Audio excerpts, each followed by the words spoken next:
It's good. My chair is too freaking short now. I got a new desk thing, and now my chair is too short. I just asked for an Aeron chair for Christmas.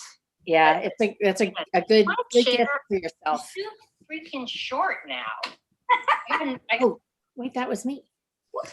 I'm sorry. I started our live stream and I didn't turn Oh, okay.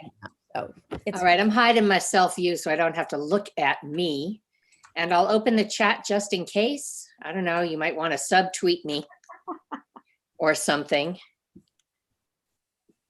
wonderful. So we're live on YouTube, which is great. Okay. And so I'm just going to say good morning and then you guys can take it away.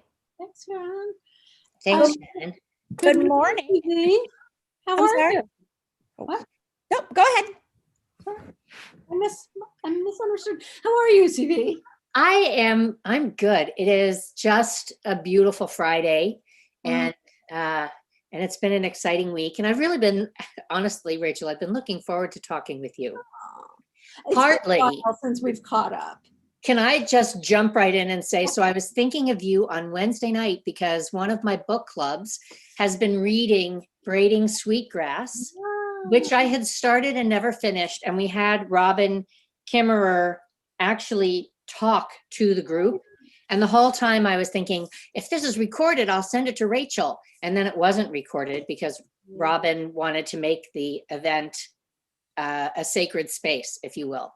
But I was really struck by the whole experience because you were the first person in the world of business to even mention that book to me. And it's becoming a really big book in the social justice space and the feminist space.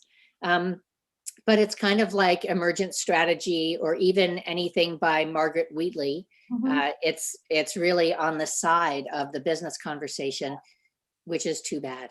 Well, it's interesting because it really, that book and a couple of others that are like it, and actually I have the RBG background, the Notorious RBG book. I don't know if you've read that, but both of those books gave me a concept for how I wanted to write my book. Oh, so are you thinking yours is going to have lots of stories? Yes, and kind of that lyrical quality, right? Of kind of weaving things together instead of kind of chunking things instead of this linear process, because what we do is not linear. Well, and that it sounds like a pun, I guess it is, but it's really important to authorize yourself to tell your story with a structure that works for you. I have a colleague who I've been coaching in her online writing course business.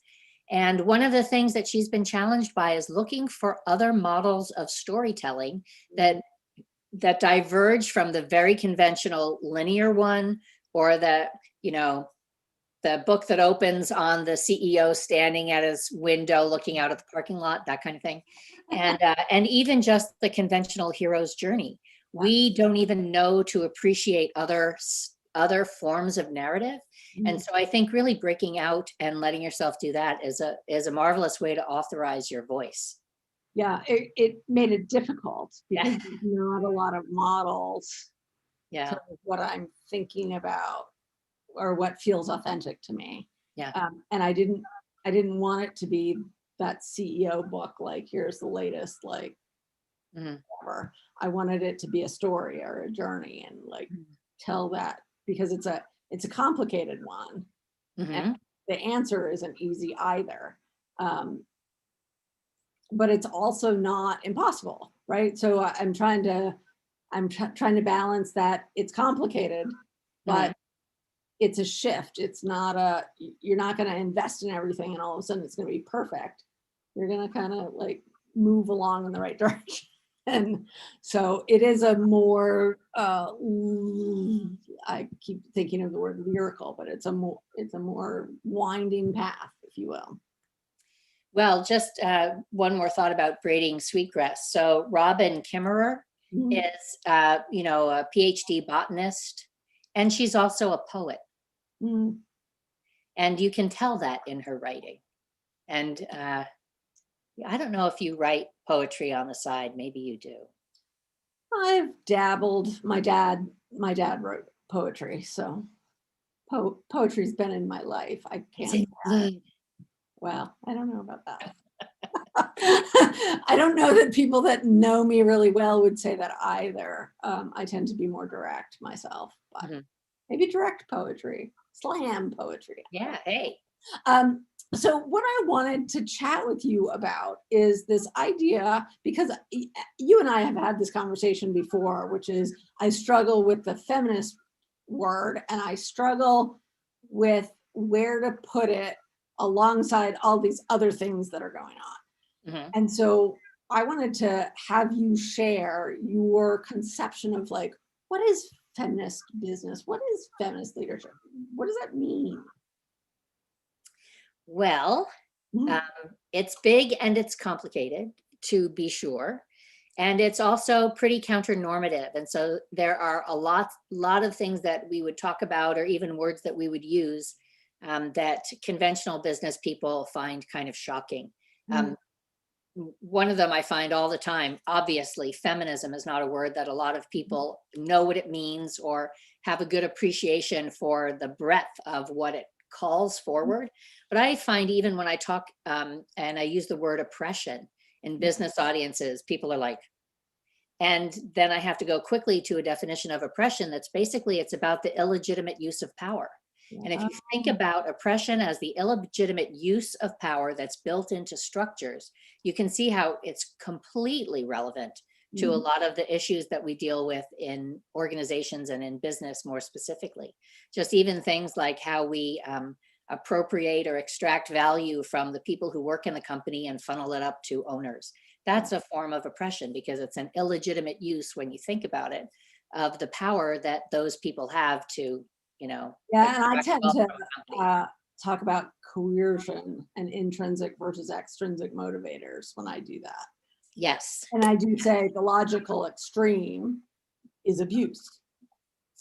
it is. And I think one of the things that we forget is how much of business as usual is founded on the implicit, the possibility of threat or violence. And I know it sounds crazy, but if you think of yourself as a person who is a contractor or even a full employee, you're employed at will. And if you step out of bounds in any way, the threat to you is that you lose your job and your livelihood and the place where you live and your ability to put food on the table. And that's not nothing.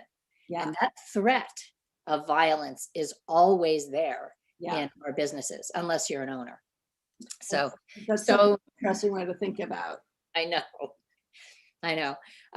But shifting back to the idea of feminism. So one of the things that I find when I talk about feminism and feminist business is that I really quickly have to give people a definition, because so many people have an understanding of feminism that's been shaped by the mainstream media, which is not friendly to feminism, because feminism is challenging and threatening. And then also, even besides that, there are a lot of different streams of feminism. So if you talk to feminist scholars, they might describe themselves as socialist or materialist feminists, or radical feminists, or Black feminists, or intersectional feminists. And all of these streams are trying to do kind of the same thing.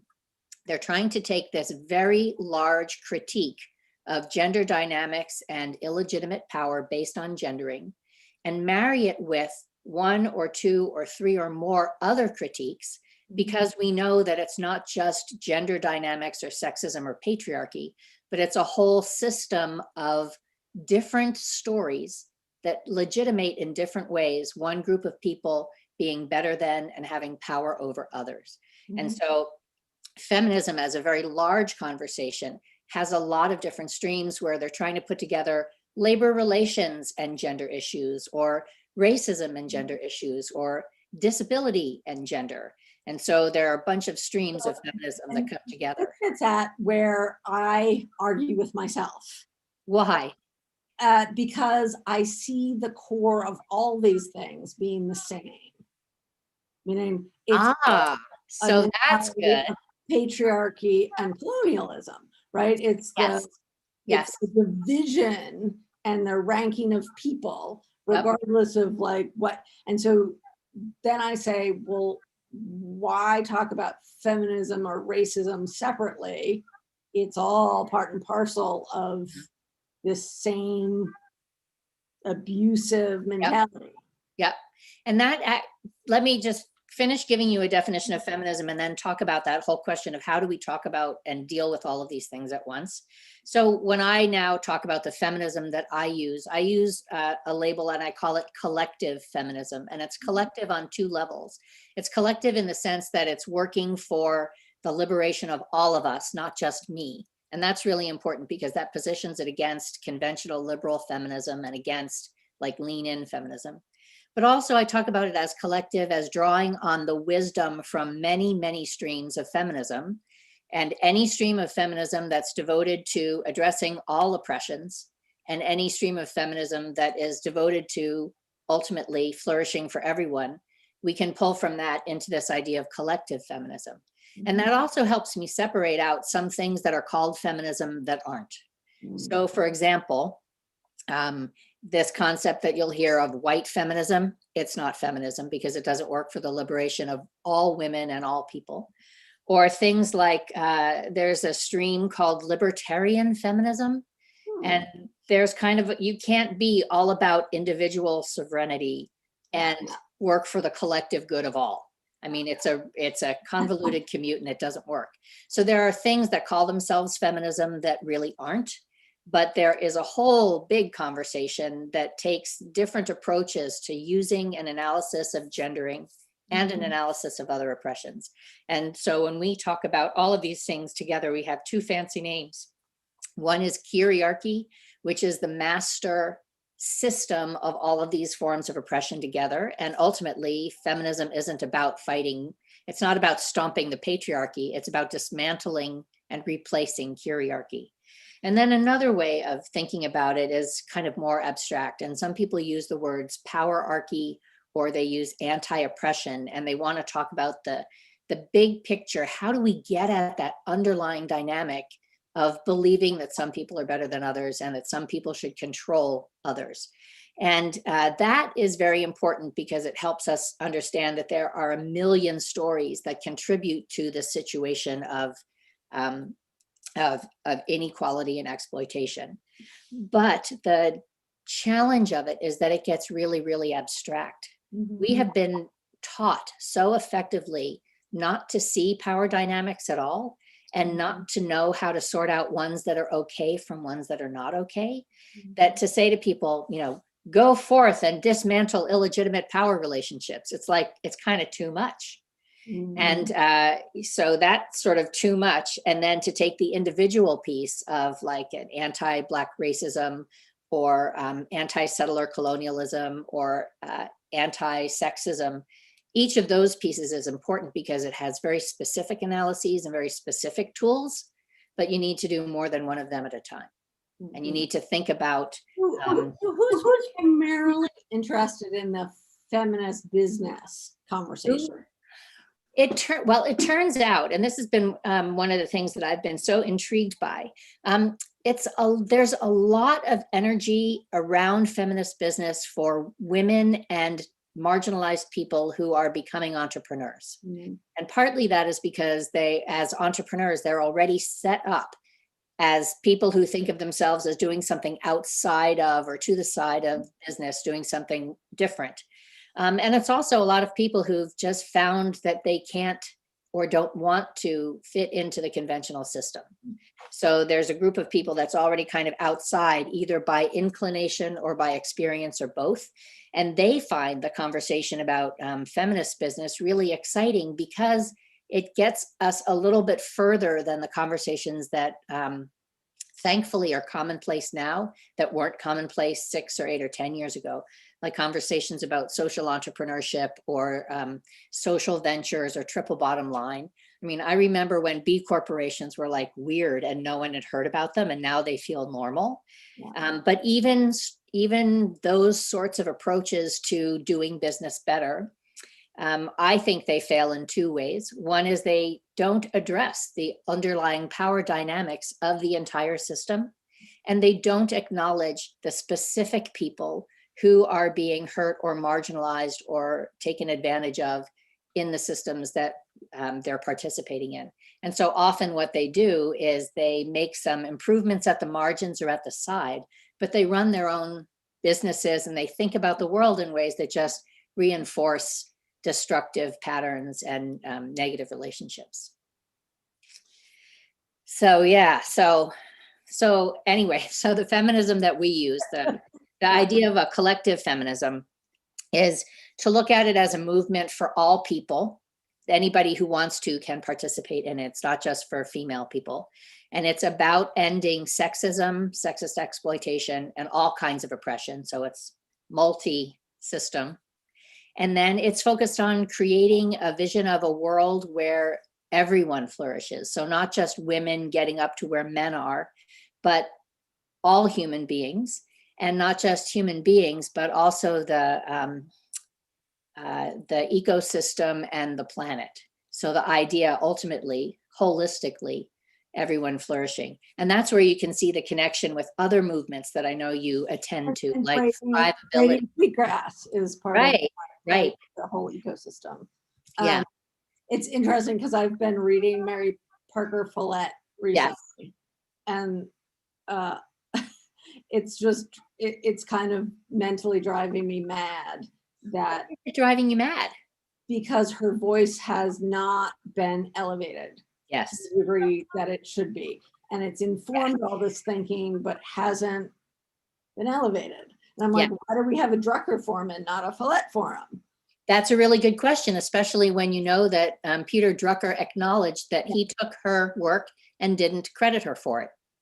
And even the guys who wrote the book, Getting to Yes, took her work and even some of her examples and didn't credit her for it. And most recently, the guys who wrote the book on New Power took her work and didn't credit her for it, even after I wrote to them and told them that they needed to give her credit for it before they published their book. So yeah, Mary Parker Follett is one of those, we claim her as an early voice in feminist business. And she was pushed aside for a bunch of really understandable reasons. A, sexism. B, she was pretty radical. C, she worked in social work as well as in factories, and that was not deemed to be businessy enough. So instead, people like Drucker took her ideas and promoted them and added their own ideas. And I talk about this in my book a bit, about this concept of bro-appropriation, where the mainstream culture kind of comes in and takes these revolutionary ideas, and then it strips them of their power. It strips them of their critical analysis, and then uses them to make the status quo somewhat better. And it is materially better for people, but it's not the transformation it could be. I actually see that in the community business all the time. Yes. Yes. They're missing the nugget that's really important, which is you have to give up some power. Yes. And it comes back to you if you're willing to give it up. Yeah. Better for everybody. But that, So we have this conversation a lot in, I just did a workshop on anti-oppression within feminist businesses. And one of the things that I did was ask the participants to think about what things do we take for granted in a business where we have power over others, using a Follett concept, and where do we dominate that we may want to rethink. And we looked at the customer company relationship, and people were like, oh my God, I didn't even know the ways in which our modes of a customer relationship are founded on this concept of domination. But interestingly, if you think about that question of how much power over do we need to have, or how much power over is legitimate, it's possible to make an argument that some power over your customers is absolutely legitimate, partly because you are the experts, partly because you're the ones selling the service. So you know what, while I was writing part of my book, and I don't know why it didn't really occur to me before, I just wasn't thinking of it from the same lens, but really the way I think about community leadership is leading through intrinsic motivators rather than extrinsic. And the entire world of business is set up around extrinsic motivators, which are these short, bursty, can be oppressive mechanisms. Yeah, I would say that most of them are. Yeah. Anyways, I was thinking about the whole ecosystem, and I'm like, the organization is not intrinsically aligned with their employees or their customers. So No, it's not at all. naturally setting up this confrontational relationship. Yeah. And that makes it so hard, Hmm. right? Like, it doesn't need to be that hard. Right. And it's set up to exploit and extract. It's not set up to support and mutually aid and, mutually flourish. And And it is interesting when we do strategy sessions around shared purpose and shared value. It's so interesting how hard it is for people to think about what will really motivate their customer, their employee, whoever we're talking about. They've just never considered that as part of their strategy. And it's fascinating to me, because I'm like, you'd think that would be a natural, like, empathetic perspective, and it's really not. Even in some, a lot of women executives who have kind of been normalized into the way we think about things struggle with that. Yep. Yep. I know that you have this ongoing kind of question about what is it about women in business, and what is it about women leaders? What can we look to women leaders to bring into organizations or bring into communities?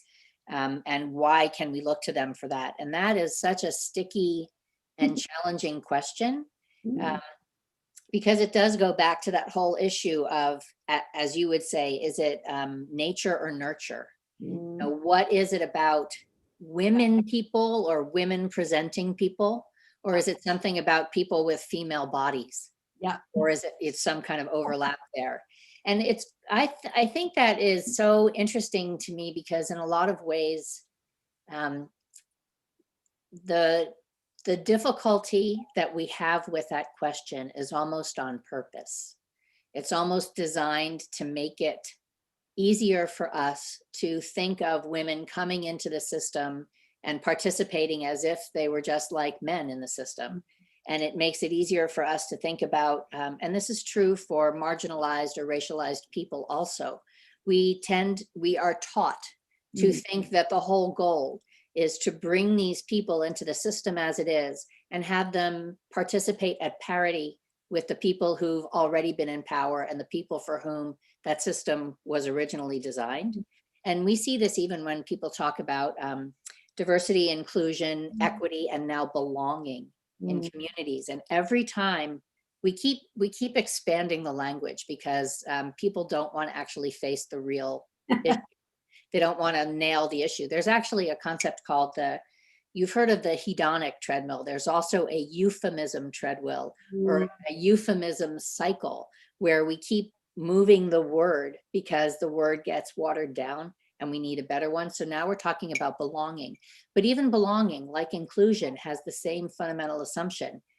It's my party, the party of the people for whom this system was designed. And you all can come in and play, and you all can come in and feel like you belong at my house. Yeah. And the real issue is, how do all of us come together and create a system that all of us feel equally comfortable in, because we've all participated in designing it? Yeah. And that's a struggle that I have constantly in the organizational running of communities. Yes. Because so often it's applied rather than co-created. And it's in some ways it can't not be, but for me it's moving the goalposts so that you're opening the co-creation up as much as possible. And also the interesting thing too is, when we think about a business or a community, a lot of times it's completely appropriate for a business to have a certain culture, or for a community to have a certain set of values and to ask others to come in. So for example, if we were a Catholic high school, we want people to if not be also Catholic, to appreciate the values that the school is around. That doesn't mean that, somebody who's not Catholic can come in and kind of move the goalposts. But at the same time, that you have sensible cohesion and stability around what that culture should be. There are a lot of other places that could be made more open. And, not to go on So that, example, that's a tough one. that balance between boundary conditions Mhm. and co-creation is always a struggle Yep. as well, like who's in and who's out. And I face this in some of the volunteer work I'm doing. People are really struggling with that question because they really want to be inclusive. And I keep looking at them and I'm like, you don't have any coherence if you're exclusive of everybody, right? So you have to put that, and it's so uncomfortable for them to put that firm boundary down. And I look at them and I say, no one can negotiate with you or understand what you're trying to do if you don't articulate that. Right. And it's a lot like differentiation in marketing. Mm. You can't be, if you're trying to, we know this cliche, if you're trying to be everything for everybody, then there's Nobody. No one, Yeah. And this is a digression, but that is an attempt. I think there are certain structures where it needs to be everyone involved and no one in particular is preferenced, like in a democratic process, for example.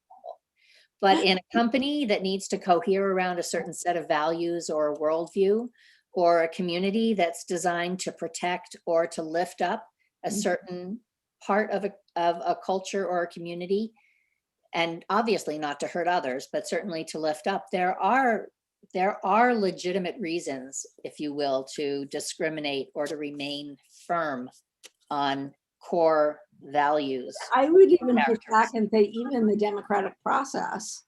Well, I was doing a thought piece and I actually went and built a example of what a shared purpose and a shared value for the entire country might look like. Because I find what's happening is if you don't have that vision, everybody fights with each other. yes. Instead of orienting towards something. And so the momentum stalls because you're arguing about what is rather than what you want it to be. So I would argue even at that broad level, you need to kind of say what's in and what's out. Well, and we have a terrible time having conversations about this at almost at any level, but certainly at a national level. Like we can't even decide what is a human right. Mhm. Much less that we can't decide what is a human right, even while we sort of globally or grandly say we're focused on providing rights, or we have different definitions of what freedom and liberty are. And no one wants to have the conversation is what I Right. And Yeah. people, a Oh, big, America. well, a big part of leadership that I'm really exploring is how do we help develop the capacity to have difficult conversations Mhm. without being confrontational or like I guess it's a control issue without trying to control or make the other person agree with you, like having it be okay that you have two different perspectives and both are valid. We don't do that very well. No, we don't. No, we don't. So we're coming at the top of the hour and we're like, we could continue in all sorts of veins. But I like to kind of end up with what's been capturing your attention lately? Like what's popped up that you're like chewing on? Well, there are kind of two things. I'll tell them to you both. I'll try to be brief. The first one is that partly through the influence of my Canadian colleagues, so I'm doing a lot of work in Canada.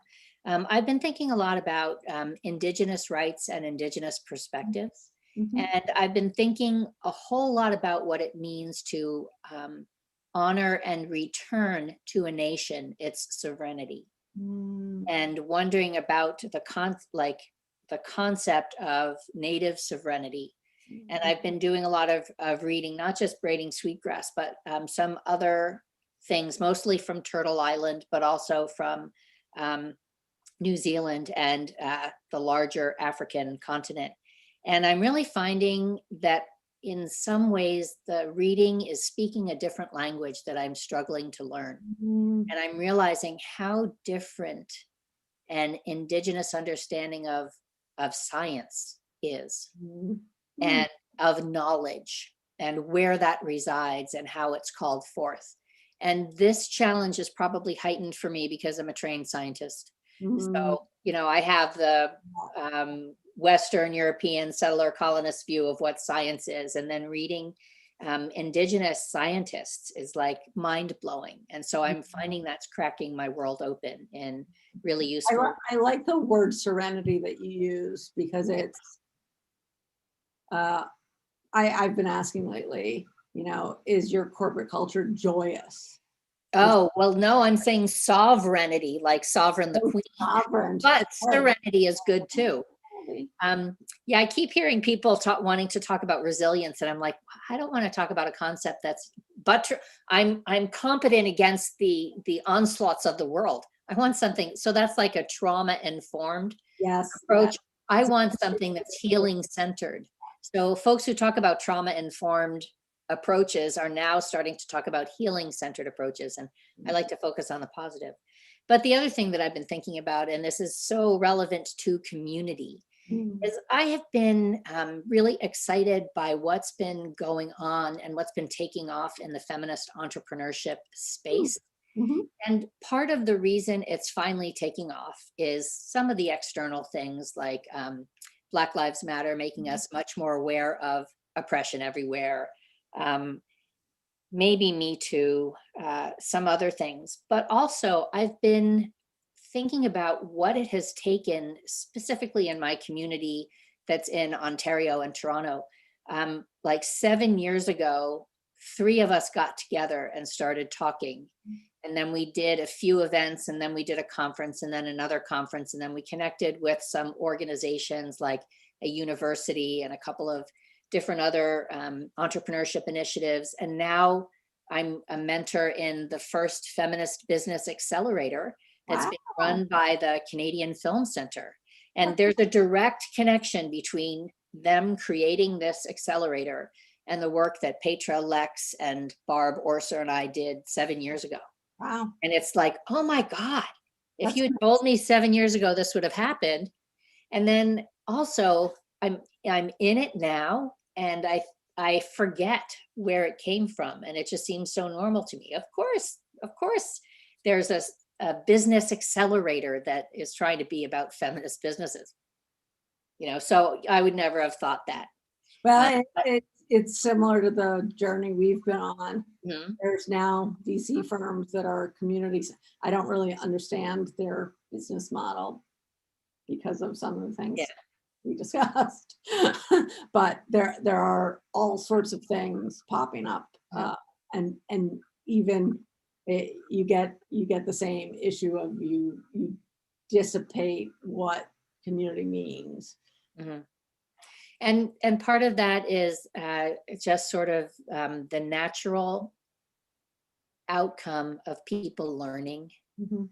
It takes a long time for people to learn that, they'll probably never catch up to you because you are a thought leader in the area, but they will get closer to where you were 4 or 5 years ago.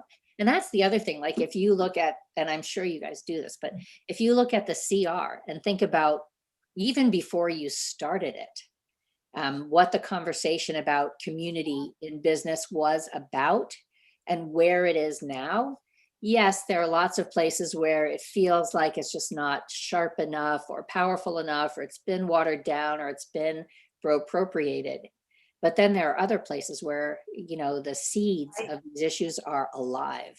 I'm engaging with the CIO and a senior VP of one of the top 10 companies in the world, which is a level like no one expects the Spanish Inquisition, like right, like that's interesting.